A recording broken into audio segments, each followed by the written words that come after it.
Today we're going to be talking about the Cold War, specifically NATO versus the Warsaw Pact. How, why, and who was involved in these two organizations. The causes of the Cold War were World War II. The United States, USSR, and Great Britain, the Allied powers, won the war, and Germany was basically defeated. At the Potsdam Conference, Stalin of the USSR, Truman of the United States, and Churchill of Great Britain met to decide what they should do with Germany. Truman thought they should be nice to Germany, and Stalin thought that Germany deserved to be punished. So, basically, Truman and Stalin differed ideologically over what they should do with Germany. So, at the Potsdam Conference, Great Britain and the United States divided Germany with the USSR. The border between the two spheres of influence was called the Iron Curtain, a term used by Mr. Churchill. West Germany was United States influence, and East Germany was Soviet influenced. By now, all the capitalist countries were mad at Russia for taking over Eastern Europe and influencing Eastern Germany with its communist ideology. Truman said, "We're going to basically form an anti-communist club to contain communism." He didn't actually say that, but you get what he said. You get what he meant. So, Truman and his capitalist friends formed NATO, the North Atlantic Treaty Organization. It was basically a military alliance to contain communism formed in 1949. In 1955, the USSR responded with the creation of a communist club, which they named the Warsaw Pact.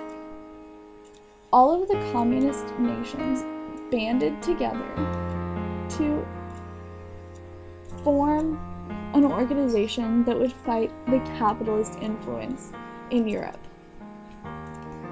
Germany was divided between the Warsaw influence and NATO's influence. Just like clubs in high school, NATO and the Warsaw Pact competed for members. They competed for military buildup and atomic bombs, including an arms race, and they also brought science to the field with the space race. NATO and the Warsaw Pact tried to show each other up to basically see which ideology was the best. NATO's members were the first world, Warsaw Pact members were the second world, and they tried to recruit new members from the third world nations. There was also a lot of paranoia between NATO and the Warsaw Pact over spies, atomic bombs, attacks, and spacecraft. This led to the Cuban Missile Crisis, paranoia over Senator McCarthy's Red Scare, and walking on the moon for both the United States and USSR. So the Cold War wasn't actually a war. Nope, the Cold War was a silent war, basically a rivalry between the United States and USSR's communist and capitalist ideologies. The Cold War officially ended in 1991, and the Berlin Wall fell 2 years earlier in 1989. The leaders at the end of the war were George H.W. Bush and Mikhail Gorbachev. The Warsaw Pact officially dissolved in 1991, shortly after the end of the Cold War.